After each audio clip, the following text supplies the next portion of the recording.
So it is an exciting day, and I guess why don't we just go ahead and move with the program.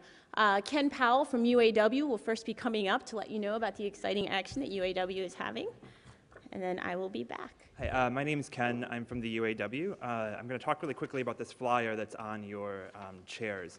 So it's a petition to the NFL commissioner, which might seem a little odd, but the newest member of the NFL Owners Club is a man by the name of Shad Khan. He purchased the Jacksonville Jaguars in January for $760 million. He also owns an auto parts supplier where workers at his non-union plants are exposed to hazardous chemicals and unsafe working conditions every single day. But it's not just about the workers, it's about the community too. He also owns a closed plant here in Highland Park, about 7 miles from where we're sitting right now.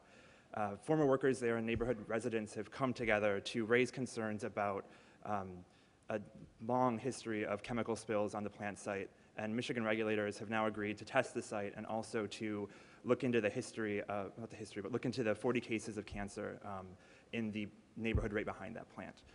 So the UAW has been working with partners like Detroiters Working for Environmental Justice, Sierra Club's Detroit office, and the Green Door Initiative on this to make sure that the site gets tested. And so it looks like that's happening. We're on the right track, but there's still more work to do. So if you can sign this petition and share it with anyone who might be interested, it's a really quick but very powerful way to stand with these workers and with this community in Highland Park for safe environments and safe, clean workplaces as well. So thanks very much. Enjoy the rest of the conference. So now I have the distinct honor of introducing Rhonda Anderson, who is going to be introducing Congressman Clarke. Rhonda has worked for the Sierra Club for 12 years as an environmental justice organizer in Metro Detroit. She came to the Sierra Club with extensive background in labor and social justice. Her work has come to include working with the Detroit Digital Justice Coalition to address the digital divide. Michael Brune yesterday mentioned Rhonda's very good work here in Detroit and how she's just passionate and really making a difference. So it's great to have her. Rhonda, why don't you join me in introducing Congressman Clarke? Thank you, Rhonda. Good morning. Right, I just want to say from the Sierra Club's office here in the city of Detroit, our Southeastern group, our Mackinac chapter, and our group from Traverse, we want to welcome all of you that are coming from out of town, but we also want to say a big hello to our Detroit community that's here today. So, welcome. I just wanted to also say,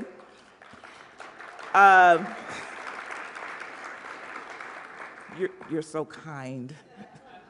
I also wanted to say that my father was a steel worker. He worked at Great Lakes Steel for 30 years. All right, he did the midnight shift at Great Lakes, and then he would go to the hospital. So he was also a member of SEIU. So we come from a very strong labor background. So I understand. I also wanted to say that you're in the house of GM, right? And just a few years ago, there was this big doubt whether or not they could keep this house. But you're here now, everything is very strong. And so sometimes we fall down, but we get up. So it is my pleasure to introduce to you someone I consider to be a friend, but also a staunch supporter of environment. This young man came to me some years ago as we were doing a demonstration about a school that was being built on a contaminated site, all right? He came up to me and said, look, there's a community on the northeast side of Detroit and they need your help. And since that time, ever since that time, he has come to me and always asked, what can we do? Now, I can only say that this is what we need more of not simply just reaching out, someone just coming to us and saying, what can I do for you? He's also a very close friend of our national director for the Environmental Justice Program. So without any further ado, I would like to introduce to you my friend, Congressman Hansen Clarke. Thank you, Rhonda. You know, the way Rhonda and I, that northeast side neighborhood that she was talking about, there were people in the neighborhood on the northeast side of the city of Detroit that not only were getting violently sick, but many, in my opinion, died as a result of a Canadian company that located a plant right in a residential neighborhood. They were dumping hazardous waste all in the sewer line. All the vapors and fumes were getting people sick, ultimately killing many people. She and I and the Sierra Club worked to close down that facility and help save the lives of those people in that neighborhood. That's how I happened to get involved in this movement. But look, I was over here, by the tea and stuff that they have over there, because I was thinking about what was I going to say to you here? Because I wanted to thank you for coming here, having this regional conference here in Detroit, the arsenal of democracy, the place that saved this country, this world from fascism, the place that has the best workforce around, the best minds around that can create and build these fuel-efficient vehicles. I was going to tell you that and welcome you here. But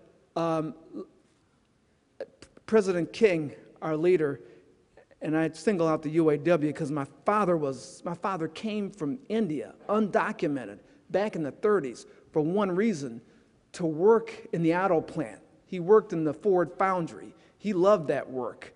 Unfortunately, his time there ended up killing him, robbed me of a father after I was 8 years old because of all of the stuff that he had to breathe in before the UAW was able to organize and negotiate and bargain for those important workplace protections that ended up saving the lives of my friend's parents.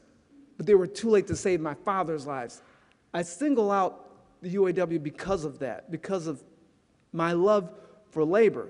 But I'm going to tell you this right now. These green jobs that you want, that our country needs, that our planet needs, it's not going to happen right now in Congress, the way the system is set up. And it's in my heart to tell this to you, because the way it is, the folks that make money on the current way that we produce and generate energy, they got the money to donate to the members of Congress. And as a new member of Congress, it's very clear to me, the focus of Congress right now, number one, is to get reelected.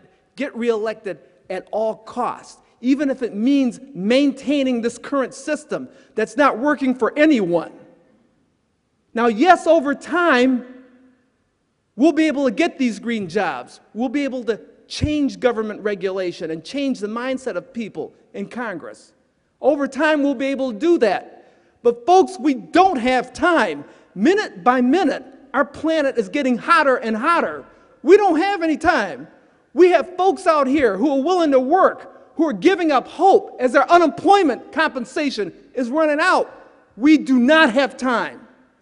So my message to you is this: the same energy, the same willingness that you had to risk your life to help organize these plants and save our workers' lives, that's what I need you to bring to Congress right now. You got to lobby and organize and demand that these jobs be created. Look, I'm not here for you to give me applause right now.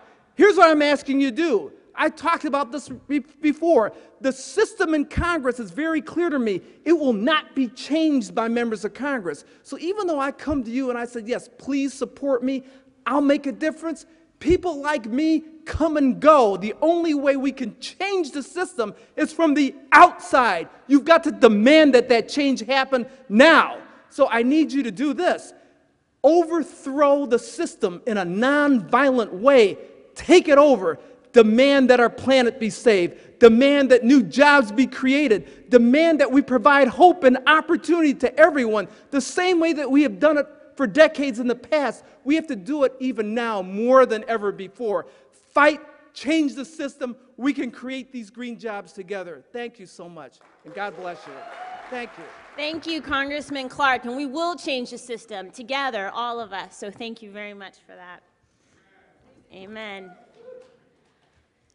So now I am honored to introduce a true leader in the fight to create a better union movement, a better Detroit, a better environment, a better America, Bob King. Well, I'm excited and honored to be here with you.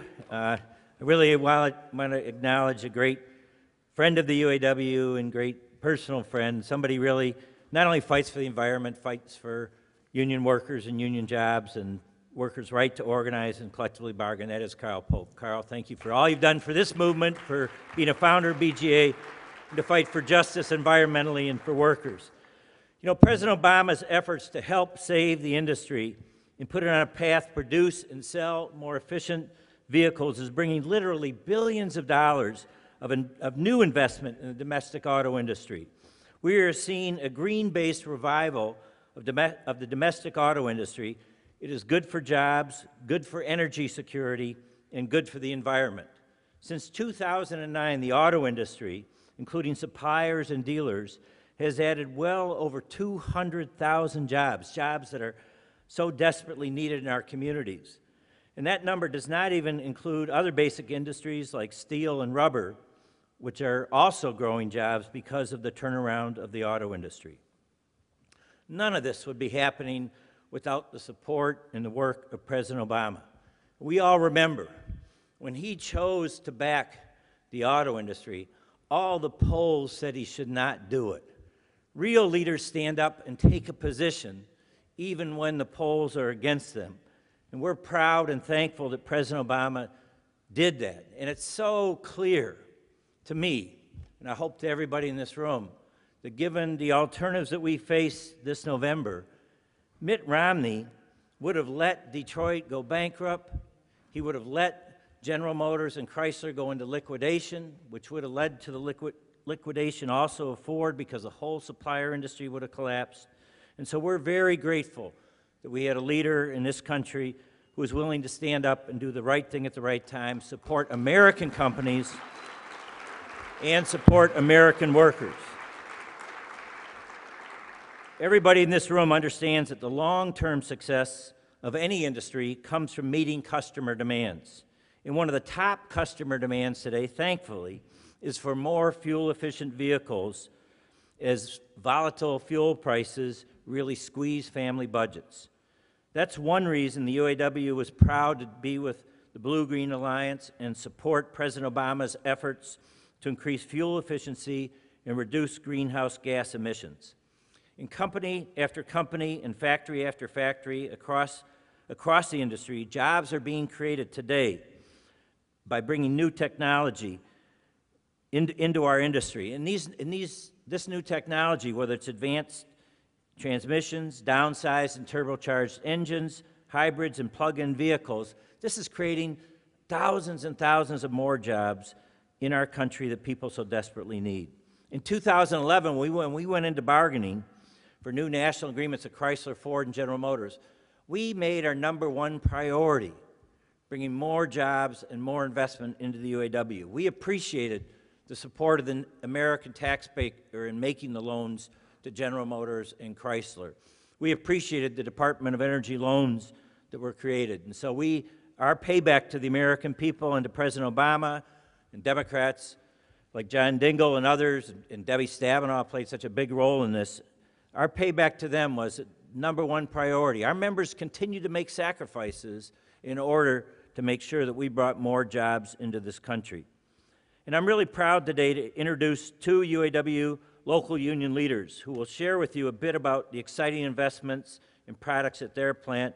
These leaders are on the forefront of green jobs and green technology and growing our manufacturing base back in the United States. I'd like first to ask my great friend Anderson, or we all call him Junior Robinson. He's the president of UAW Local 900. He's a strong leader, member of the National Bargaining Committee, doing a great job. Junior.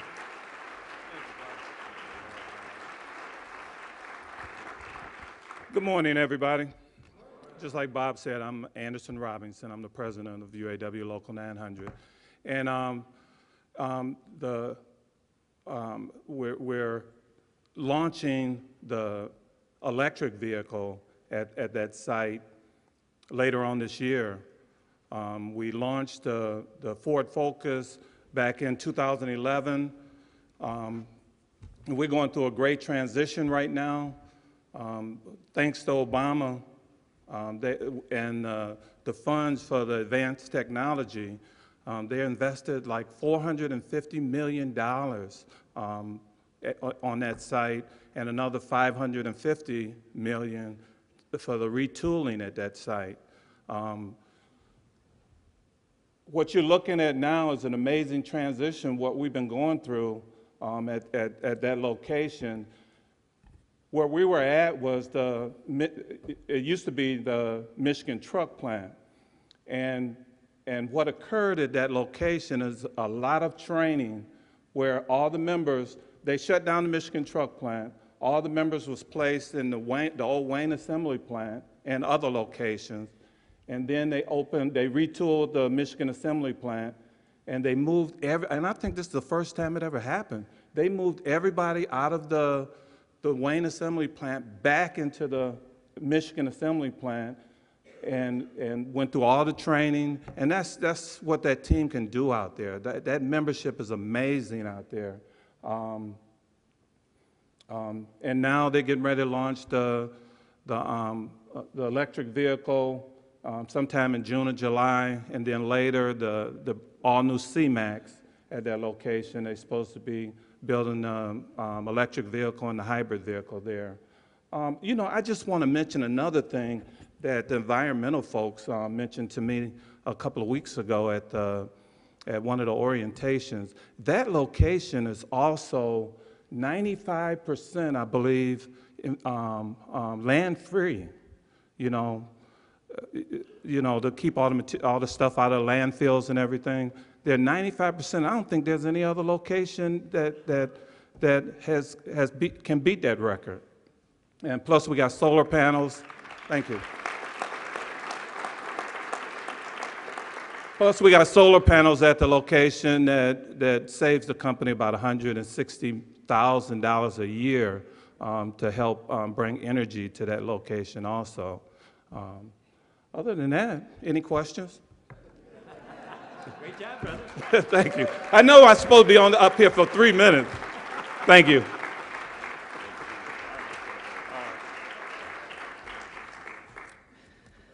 Let me next ask Joe Ryan, who is the Joint Program Coordinator at UAW Local 22, representing workers at the GM Detroit Hamtramck plant, which makes the Volt and will be making the upcoming Malibu and the e-Assist mild hybrid. Joe?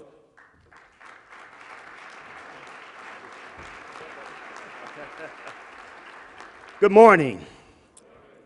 As Bob said, thank you, Mr. President. As Bob said, I'm Joe Ryan, and I'm the Joint Activities Rep. I'm responsible for all joint activities at our facility. And we are, we are the plant, and we're excited about the fact that we build the Chevy Volt. Now, yeah. Not only is it an electric car, it's an electric car with extended range. What that simply means is, you go from 25 to 40 miles on electricity, and then it automatically kicks into the generator. It's just like when your generator at home, when, if your lights go out and anything, what happens is, you get this generator, and the generator does what? It produces electricity. That's the same way that this Chevy Volt does, from a perspective of it allows, energy. And you know what? You don't even lose the power that you have from a gasoline engine. So by it being converted into that, the gas going into that generator, the emissions are far less than we can ever imagine. Now, our customers have came up, I could be biased, and I could give you, all the perks of what this Chevy Volt does, because I've driven one. But what I want to do is I want to show you what the customer has said about this vehicle. Now, the customer has said that this vehicle is great. They love driving it. It's well engineered. It's efficient. It's fun to drive. It rides real smooth. You can't even tell the car's running, but that's why they had to put a mechanism in there in order so that they do know it's running, so people wouldn't even just ride by it just like you're riding a bike. So I'm glad to hear that. And most of all, I want to say that, it's good looking, it's amazing, and it's quiet. But all of this that you see, the electric car, the launch, like you said, we got the Malibu and the Impala coming. That's all well and good. But let me say this to you. This is just a direct representation of the membership that we have at our facility. Now, this membership that we have that's built in this car, it can only be done by good joint relationships. In our facility at Local 22, Detroit Hamtramck, we have second to none a good joint relationship with, with our leaders. Our leadership is, they come together, and I would challenge anybody I'm talking about on a local level. I would challenge anybody to stand up to our joint leadership at our Detroit-Hamtramck Local 22 family, and I would challenge you to see if you're better than we are. That's my story, and I'm sticking to it.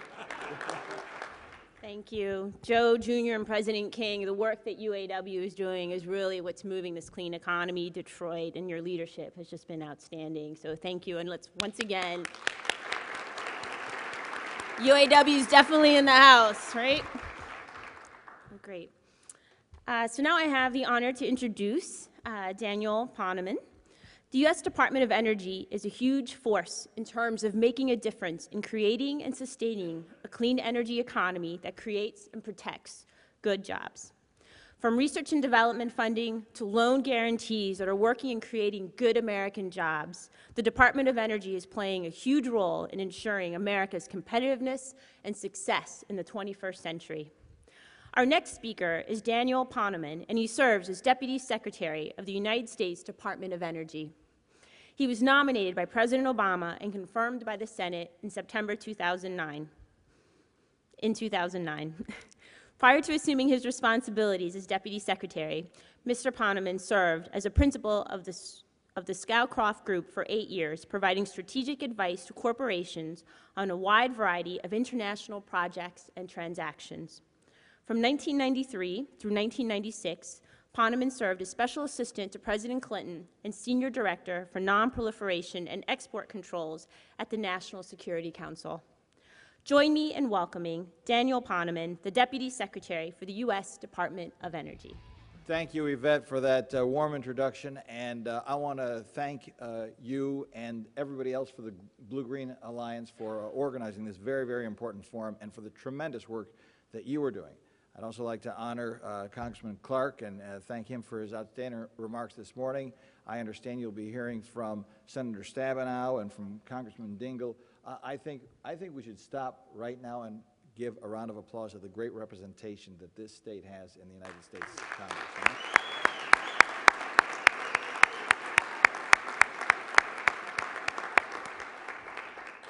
And let me tell you something. For me, this is a great personal moment because it's a homecoming. I come from Toledo, Ohio, and you know, for the exciting things on a Saturday night, we'd have to go to Detroit. It's true. You know, CKLW. I remember all those great contests. My dad listened to WJR. But Yvette said some nice things about the Department of Energy. But you know what? It's really all about you. It's about the people here. It's about the great dynamic leadership we're getting from our workers in this country. And you heard it on stage. I want one of those cards. And I want not to have the blood-draining sense from my face when I fill up the gas tank because I won't have to. But listen, we all of us know how important the automobile industry is to our nation. And it's not just about transportation. It's about innovation. It's about manufacturing. It's about getting our groove back. And it starts right here. It starts with the people in this room. And as everybody here knows, this was not a sure thing. This revival that we're experiencing and enjoying was not fated. Now that it's happened, you begin to get that patina of historical inevitability. It wasn't so. It wasn't so. President Obama said, we're not going to let this happen. We're not going to let this happen to this industry that has meant so much to this nation, that means so much to our manufacturing present and to our manufacturing future. He knew what was at stake, and it included over 1 million jobs.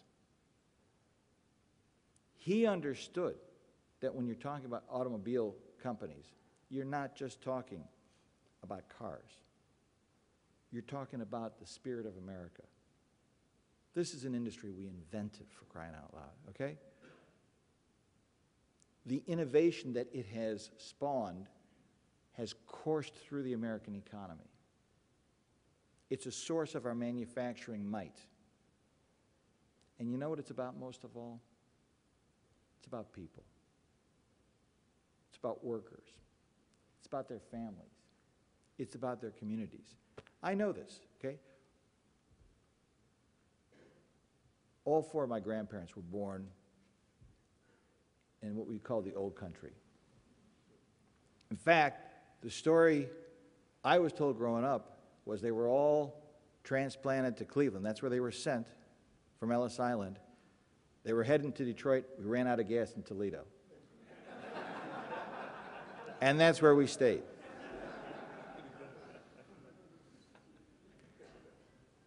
So my dad inherited from his father a little book bindery. We didn't bind books, actually. It was a commercial bindery, and we were, like many, many, many other small family businesses, dependent on the auto industry. So I'd run and make deliveries to General Tire, and Libby Owens Ford, Dana Corporation, the whole supply chain. And we didn't have the internet, and we didn't have PCs, so I don't know how many people here remember, but when you used to choose a car, you'd have to choose what color vinyl would go in it. And remember, there would be like these cards with little strips of vinyl glued to the card. I made those cards, okay? And I was so proud to do it from soup to nuts, okay? Because we'd start with the stock, we'd have to make a board with the little pads and glue it and stamp that on the card, and then we'd have to cut these 54-inch strips of vinyl down to these little teeny swatches and stick those things. You know, the names were like Mondrian Stripe, Vermeer Green, and so on and so on. My dad loved naming things. But that was just one small part of it. So take that, replicate it across thousands of families, hundreds of communities, and you just get an inkling of what it's about when you're restoring a lodestone American industry to global leadership. And it translates to every home, to every hearth, to every family. The history of it is incredible. The best field trip I ever had was going to Greenfield Village. How many people here have been to Greenfield Village? I can't wait to take my kids. And one more thing on that, it ain't cars, okay, but just to show you the spirit of innovation and how it lives through this kind of family values. Remember the Wright Bicycle Shop there, okay? Just think about it. You can go to the Smithsonian, I have done this, in Washington, and they got a letter, and I won't get the words exactly right,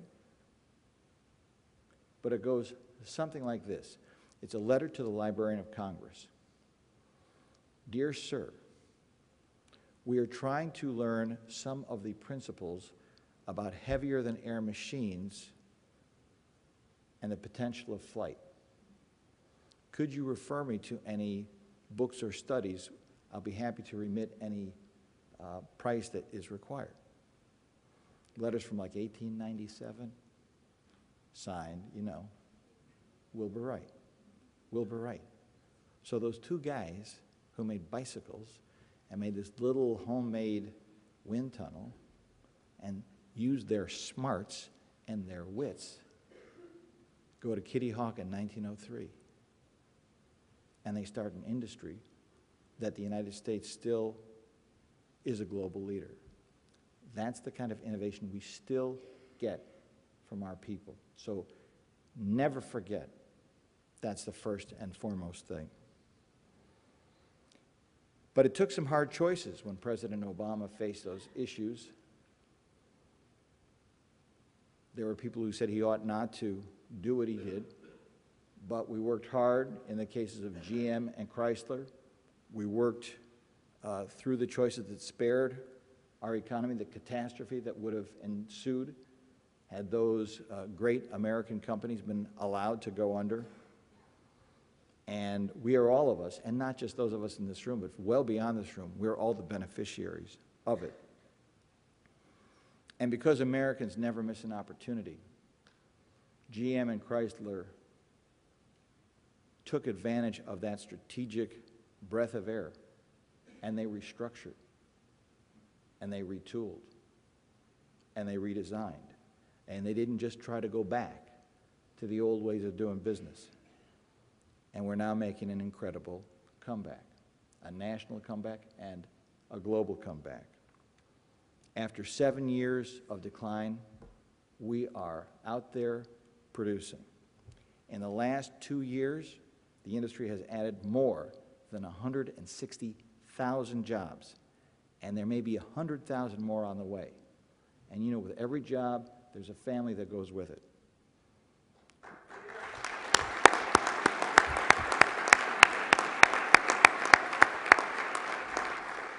And here's one for you, for those of us who spend time poring over charts and graphs and so forth. Last year, for the first time in about 2 decades, GM, Chrysler, and Ford have all increased their U.S. market share.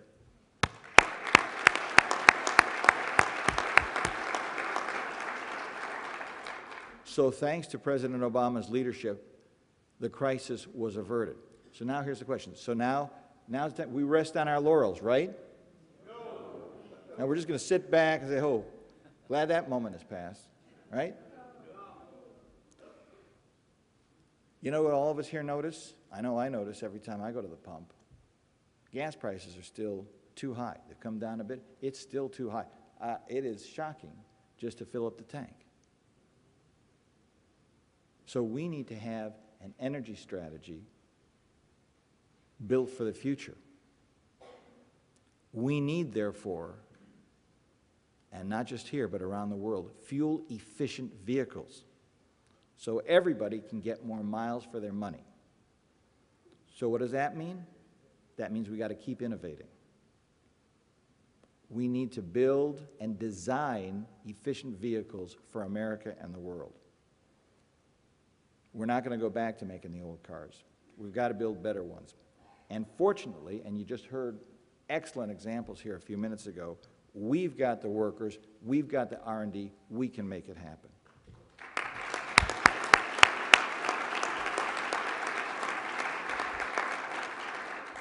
So while Yvette was very kind to talk about the Department of Energy, we know our role. We're partners, and we're proud partners. But it happens out here in the private sector, and it happens with the industry, and it happens with the unions, and it happens with the workers. So let's talk a little bit about fuel and vehicle efficiency. Last July, I'm sure all of you know, President Obama proposed the most ambitious standards yet for fuel economy. 55 miles per gallon by 2025, nearly.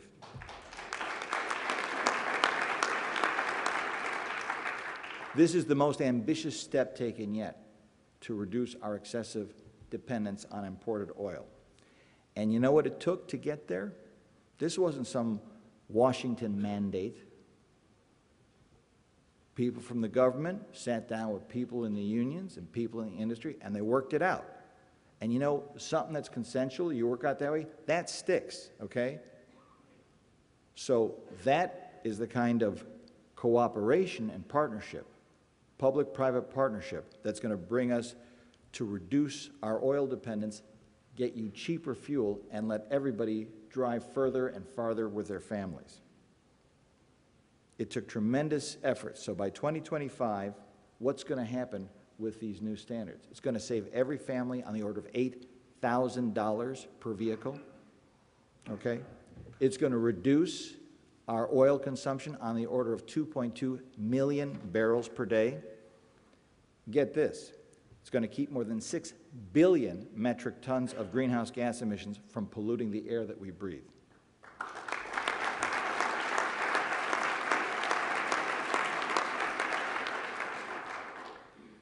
And don't forget this, it's not just about our country. These standards and our company's ability to meet these standards are going to help us compete in Europe and Japan, which already have tough vehicle standards. So we're going to be selling more exports, improving our trade balance, and creating more American jobs.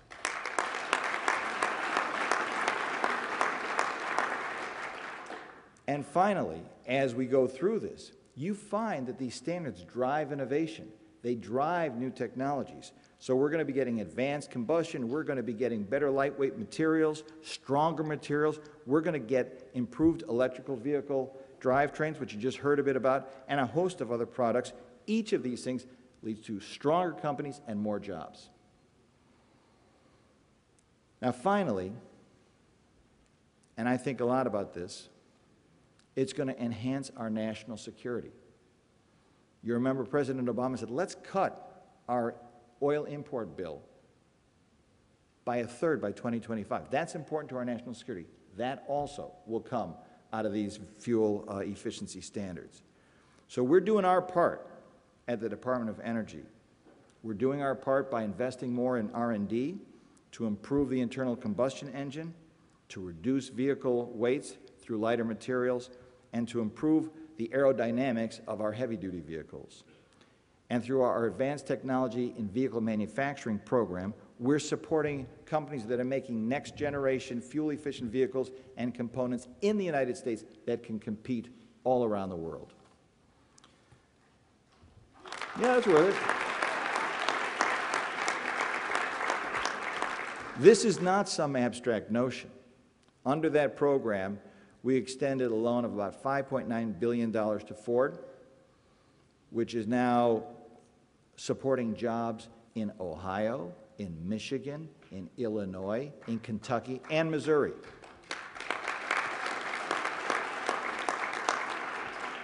We're not going to stop there.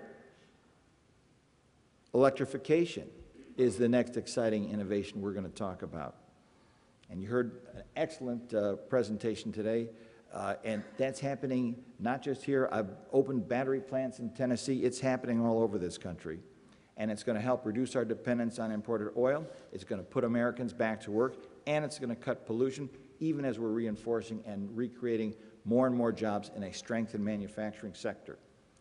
Now, we are proud at the Department of Energy to be really early-stage investors.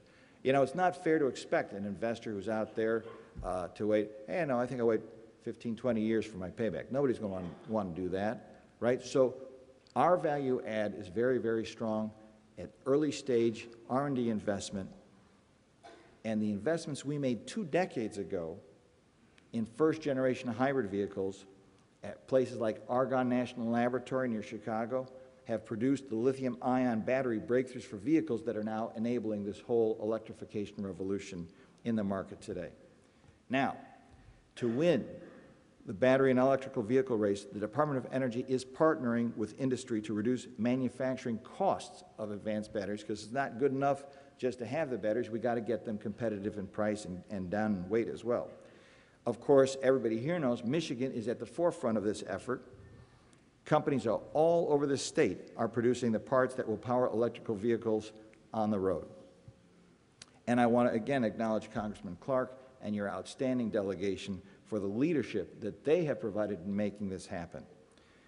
To make vehicles even more affordable, in March we announced an initiative focusing on advanced electrical vehicle technologies and reducing costs so that a decade from now, electrical vehicles will be more affordable and convenient to own than today's gasoline-powered vehicles. Now, there's another aspect to the transformation of our transportation fleet I'm sure everybody here knows about, probably wants to hear about, and that's providing smarter energy solutions through alternative fuels. This includes the development of biofuels and natural gas for our cars, for our trucks, and our buses.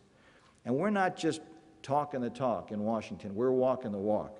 President Obama has directed every federal agency to make sure that by 2015, all new vehicles that we purchase are either electric, gas hybrid, or alternatively fueled.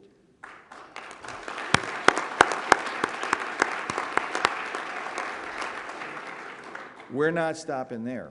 We're funding a lot of very interesting biofuel technology and R&D.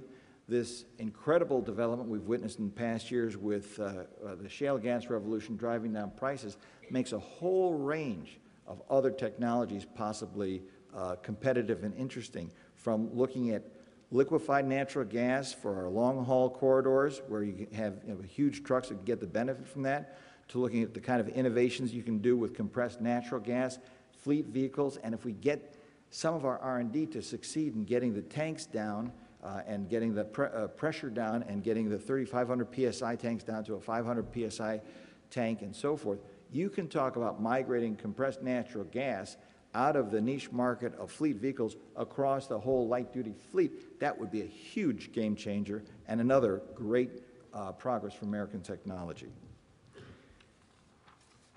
Now, everybody here also knows you can't just think about an electrical car by itself. And when you're talking about driving down pollution, the electric car, that's a good thing, but of course, ultimately, it's only as clean as the power that it gets off the grid, okay? So, yeah, that's where, yeah, absolutely. So when you heard President Obama in the State of the Union say he's going to double the amount of electricity we get from clean sources by 2035 to 80%, that directly affects our automobile fleet, and it directly affects the ability of electric cars to help drive down carbon pollution, even as we're driving up American competitiveness. Now, this has occasioned some amount of discussion, okay? To me, it really comes down to a very simple choice. Everyone around the world is investing. Europeans are investing, the Chinese are investing. They're investing in the new technologies. They're investing in solar. They're investing in wind. The question is, are we going to buy their stuff, or are we going to make our stuff and have them buy our stuff? Right? I think the choice is clear. And why shouldn't it be? Who can out-innovate? Who can outbuild us and our workers and our companies? President Obama has said who wins the clean energy revolution will rule the world, and there's truth in that. We have led. We led in the Industrial Revolution. We led in the Information Technology Revolution. This is the next revolution. We need to be in the forefront, and we can be. Where do you get better innovation than you get here in this country? As Secretary Chu has said, it's not enough to invent the technology. Our motto must be invented in America, made in America, and sold around the world.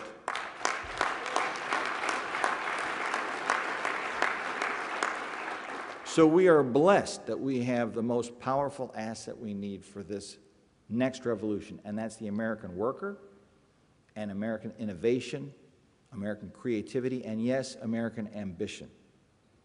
And we're going to draw on that same skill set that has helped us win every challenge that we face, from World War II to the Cold War, to win this next challenge, because it's that important. And the good news, we're making progress. Since 2008, we've almost doubled the amount of energy that we get from renewable resources. And this was surprising to many people, we've caught up and now passed China for investments in new energy.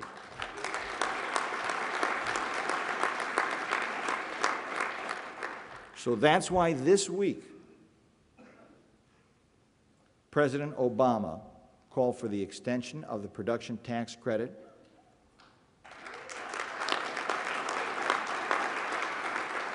and the clean energy manufacturing credit, which together could support 100,000 American jobs. And I will tell you, the best part of my job is going around and seeing it happen. You know, it's one thing to have, it's nice to see a piece of paper go from here to over there. It's really satisfying. It is. Sometimes there's even an initial on it. But when I went out to Kansas City, and I went to the plant that was making long blades for these wind turbines, and I talked to really smart shop foremen and people on the floor who had been out of work, okay? Out of work. And they said to me, please don't let that production tax credit expire. That's put us back to work. That's putting us back in the lead. That's the kind of leadership we need.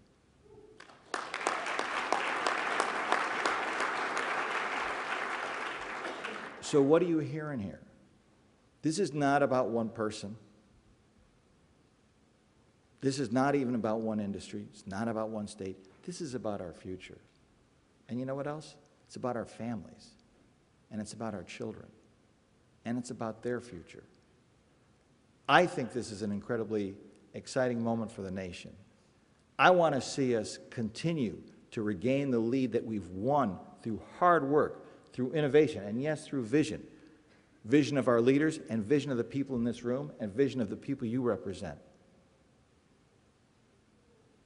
With that kind of vision, there's nothing we cannot do.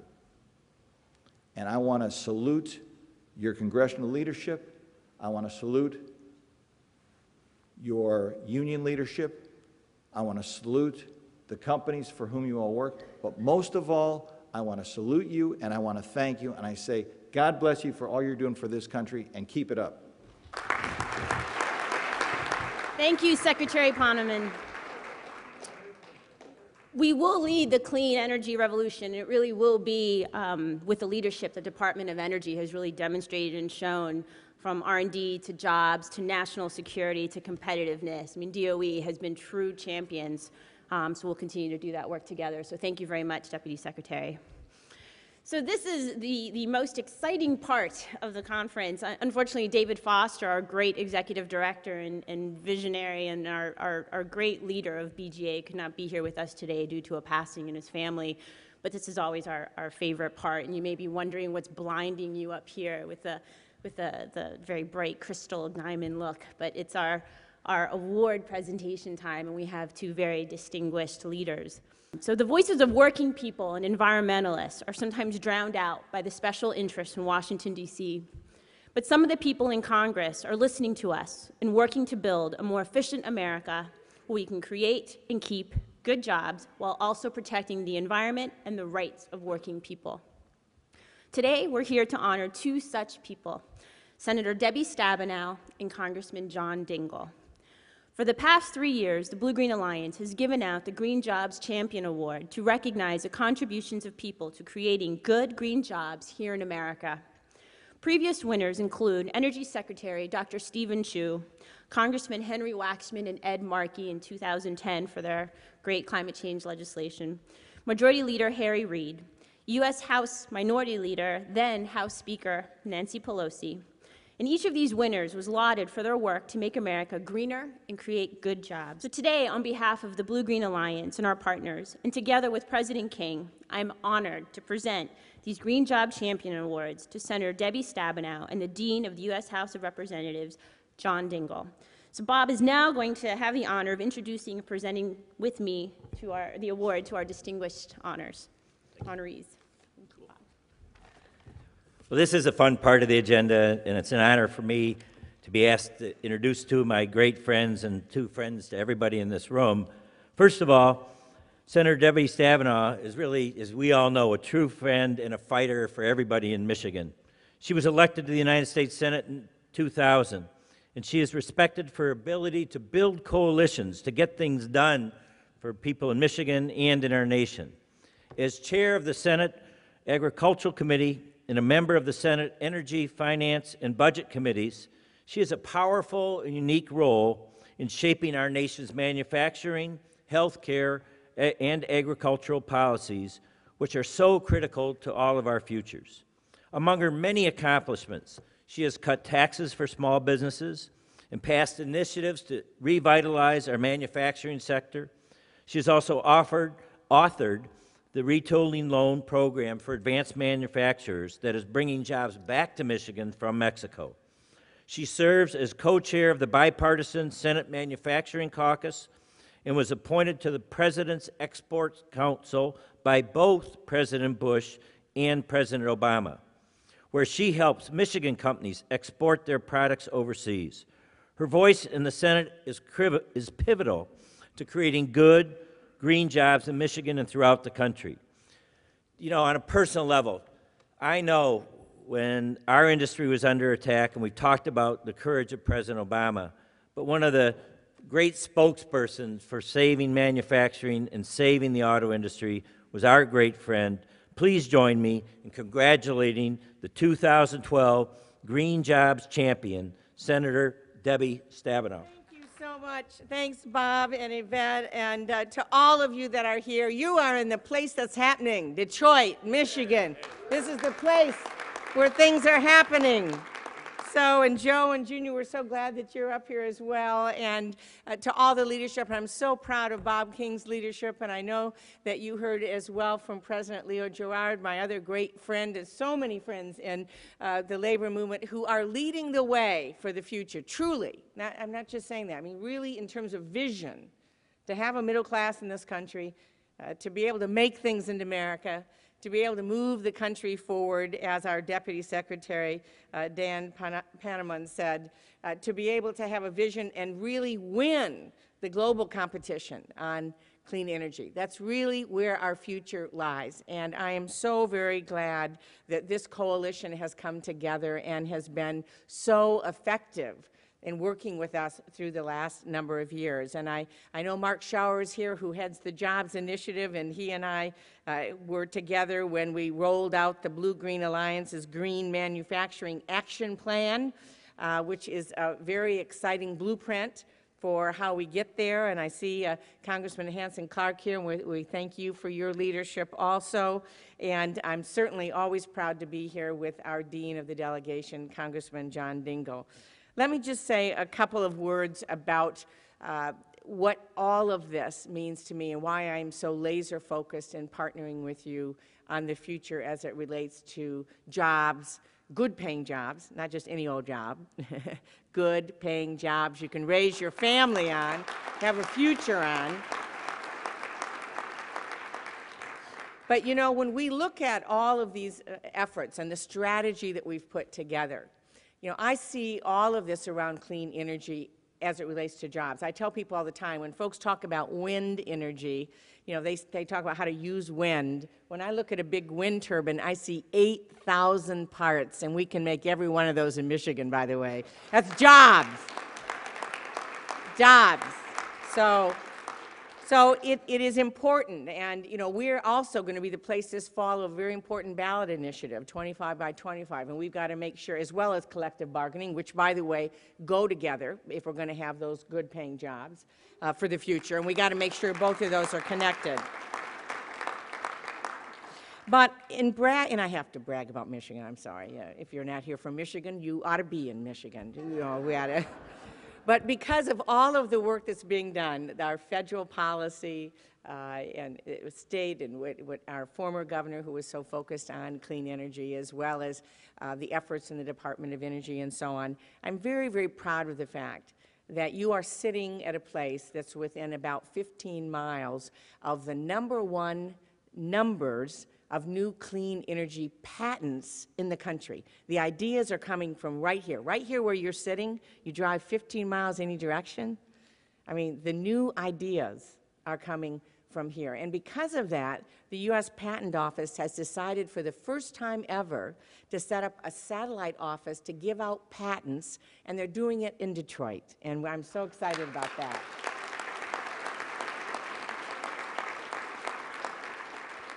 So let me just close by again thanking you, but also saying that this is a strategy. It's not one piece of policy, as you know. It is, as the President said, about our ability to out-educate, out-innovate, and out-build in a global economy. We know we're in a global economy, but we want to export our products, not our jobs.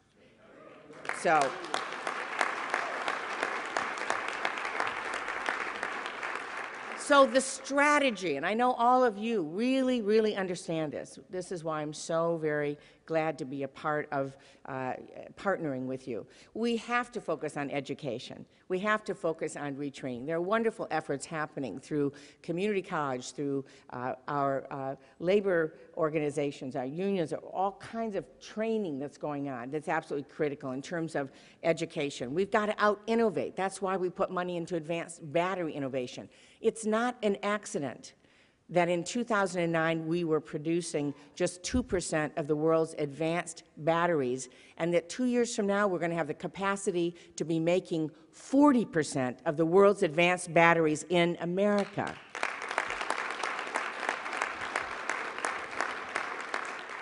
That's not an accident. It's because we passed something called the Recovery Act, and we put $2 billion in it. And I was very proud to, Congressman Dingell and I and our colleagues in Michigan championed that, to be able to unleash private sector dollars to be able to bring in advanced battery technologies. And I'm proud to have authored the retooling loan that's helped us work with our industry. Ford down the road at Wayne has used the largest retooling loan, that with the advanced battery money, and they're literally bringing jobs back from Mexico, and I love to say that. We're bringing jobs back from Mexico. So whether it's tax policy like the advanced manufacturing tax credit that I authored in the, which is called 48C, and the Recovery Act, whether it's the production tax credit, all the other policies that we need, whether it's retooling loans, innovation, whether it's in agriculture where we're focused on biofuels and biomanufacturing. And by the way, I need to tell you that there's a wonderful partnership going on now, if you're not aware, replacing chemicals and petroleum with agricultural products like soy oil instead of petroleum oil, or corn or wheat byproducts. And if you are sitting on a number of different vehicles now, if you own a Ford vehicle, if you own a great new Chevy Volt, you're actually sitting on soybeans in the seats. It's soy oil instead of, right guys, instead of petroleum oil. It's biodegradable, it's lightweight.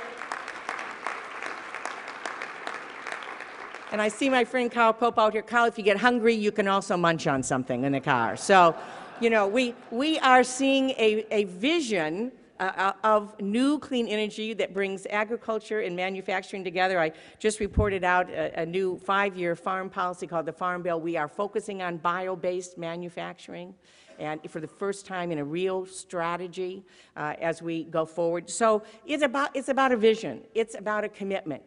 It is about leadership. It's about people on the ground that come together and build coalitions between business and labor, and businesses, management, education, people, advocacy groups all across the way. And let me finally just say, I've just introduced a bill that is part of this as well, and I'd love to have you help us push it through. It's called the Bring Jobs Home Act, because when we look at the whole thing, on tax policy, one of the things that is shocking to me is that if a company closes up here and ships overseas, we allow them to write off their moving expenses and everything it took to pack up shop, which makes no sense. Makes no sense. So the Bring Jobs Home Act will stop that. Instead, it says if you want to bring them back, we'll give you the write-off and we'll add another 20% to it. But if you want to ship them overseas, we're not paying for it. So.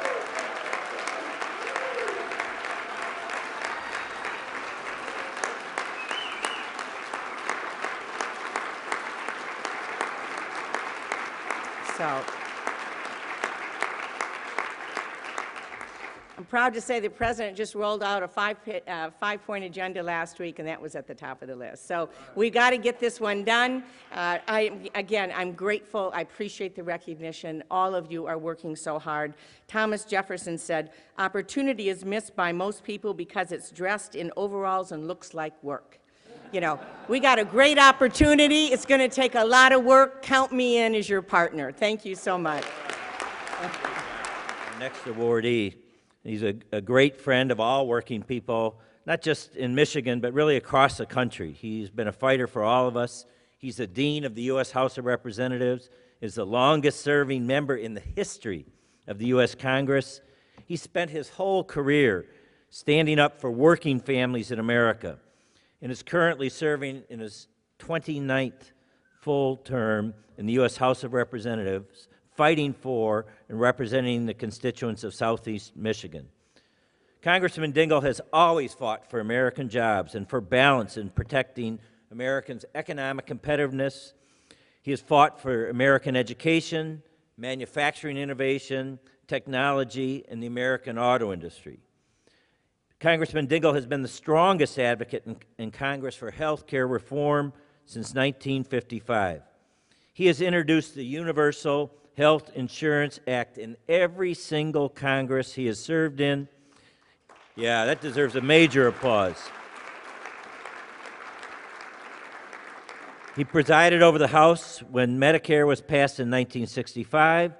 He led the effort for the Children's Health Insurance Program in the 1990s, and he was lead author of the Affordable Health Care Act in 2010.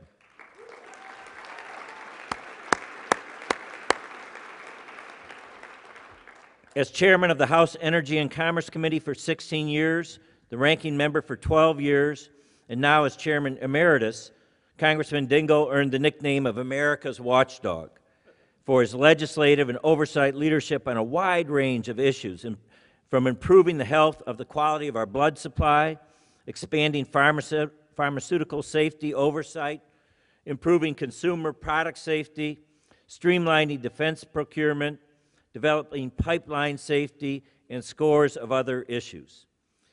On top of all that, he is an avid conservationist and outdoorsman. Congressman Dingell co-authored the National Environmental Protection Act, the Federal Water Pollution Control Act, the Clean Water Act, and led the fight for full funding of these statutes to clean up our nation's waters, especially the Great Lakes.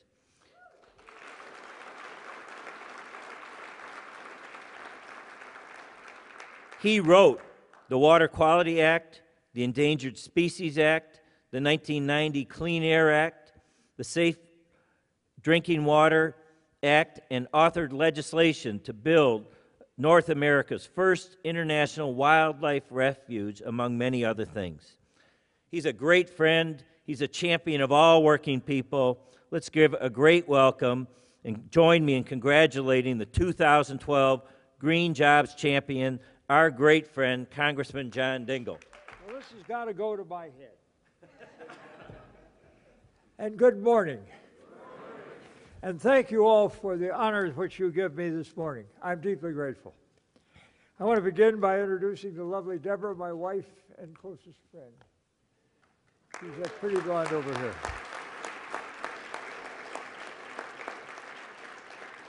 And you, my beloved friend Bob, for your kind introduction. Thank you. Friend of long-standing, great leader in labor, wonderful community activist, and just a grand human being. Thank you, my friend. And you, my friend Joe, I thank you. I still remember what 22 did for me way, way back. And Junior, my friend, it's such a pleasure to see you. Thank you. It was nice to hear Secretary Poneman and our Senator Debbie Stabenow, who does so much for this state. And also I see down in the audience our friend Hansen Clarke, a fine young member, one who is growing and one who is providing great leadership in the Congress. Good morning, Hansen. I'm proud of the award. I'm very proud of those who have given it. And I'm very proud indeed of your dedication to environmental causes and to making this a better world. You know, there's a funny thing about this earth of ours. Everybody thinks that we inherit it from those who went before. In point of fact, that is not so. We borrow it from those who come after. And it is our duty to return it to them in as good or better shape than we received it.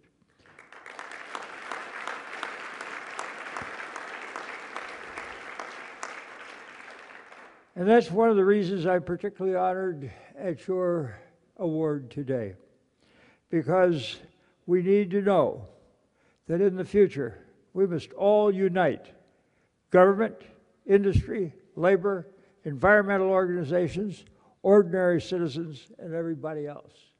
Because we cannot look at others who are traveling this path with us and say, pardon me, but your end of the boat is sinking.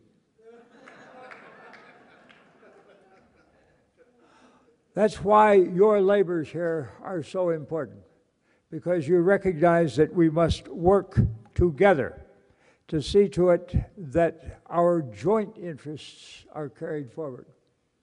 There is no such thing as a job that is not to one degree or another green.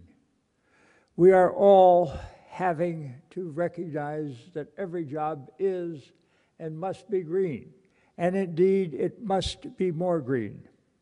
And I'm pleased and proud that you would recognize that we have to see to it that all of us, industry, labor, management, and ordinary citizens, conservationists, all pull together, because without it, there will not be success.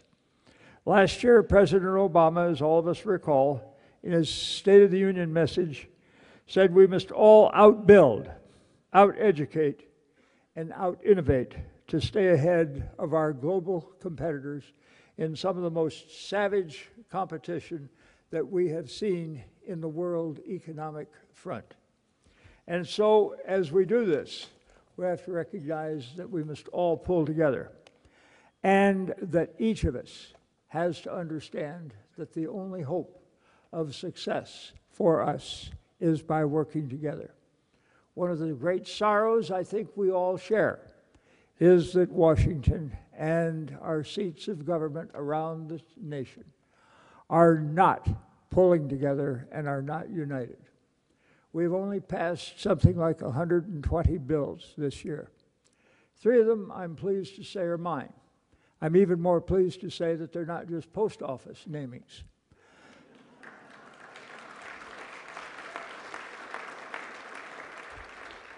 But I'm more pleased to say that in each and every instance, it was a lot of us, everybody, business, industry, commerce, labor, environmentalists, ordinary citizens, consumers who pulled together.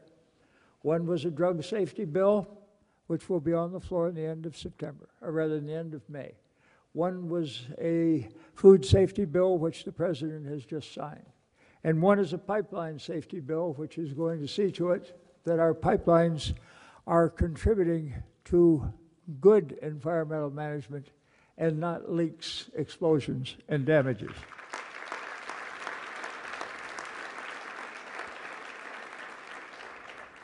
We're finally beginning to realize that the negative consequences of toxic environment is not good for us. And we're finally understanding that a less educated, less trained workforce and more outsourced jobs are not in the interest of this country. We are understanding that we have the capacity to stay afloat, to succeed, and to move forward in the world competition, but only if we understand we have to work together and that every job is or should be a green job, not just the building of windmills or solar panels, but every job, because we can make this world, our country, and our efforts cleaner, stronger, better, more wholesome, and things which enrich this country and see to it that we go on making this a country where things can be better for our kids than they have been for us and for our forebears. My friends in labor have always been great leaders in things like social justice, in seeing to it that we have competitive economy, and to see to it that we embrace technology and innovation in each century so that our people live better lives and we are able to keep America as a great beacon of hope and light in a difficult world. The Blue-Green Alliance is doing its share to keep this public awareness going and to see to it that Americans understand that much more can be, should be, and must be done. I am proud of what we have done. If you will look back at the beginning of this Congress and the last one, that we recognized we had to save the auto industry, and that we did so. Labor-led, ordinary citizens participated, and industry participated, and government participated. And the result is that Junior's plant and Joe's, we're seeing that 2 and 3 shifts are there. That's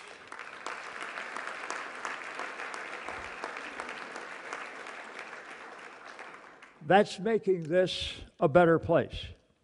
And there's lots to be done. High-speed internet, smart, efficient, green electric grids, constructing green public buildings, our schools, and improving our nation's water infrastructure, rebuilding our roads, and doing the things that are necessary to see to it that we clean up our waters. These are simple, easy, understandable things. And it is sometimes difficult to understand why there are those who don't believe that expending monies, public monies, on these things are not just an expenditure, but in fact are an investment in ourselves and in our future and in the greatness of America. I am deeply honored at the award, and I am particularly grateful to all of you for having given it to me. I am reminded of a great statement by one of my real heroes, Winston Churchill, who was called to the carpet by a group of ladies who came in to visit him. And they were going to complain about the amount of brandy, whiskey, and champagne that he had drunk. And it is perhaps a message to all of us. It tells us that the challenges before us are serious. They said to him, Mr. Churchill, we think, and he was busy fighting a war, if you'll remember at that time, we think it is perfectly awful that you have drunk enough whiskey and brandy to fill this room to this point. Winston Churchill looked back at them and he said, after he thought a minute or two, so much to do, so little time.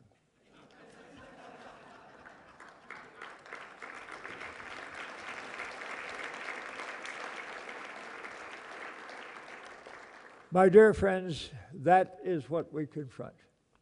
So much to do, so little time. We have to pull together. The divisiveness and divisions that exist amongst us must be brought to a halt. Public servants and ordinary citizens must understand that public service is a noble calling.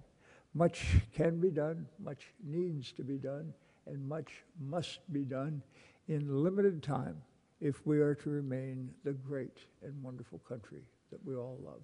Thank you, and God bless you.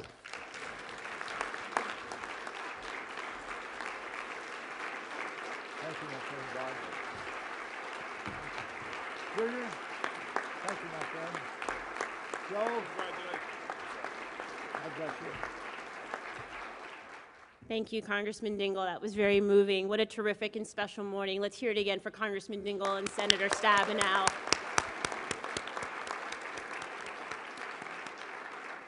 So what a terrific morning. This conference has been great so far, and there's still so much more to do. So while this is the last plenary session, we hope that you will continue to learn, share, and network for the rest of today at all of our amazing workshops, which are to come.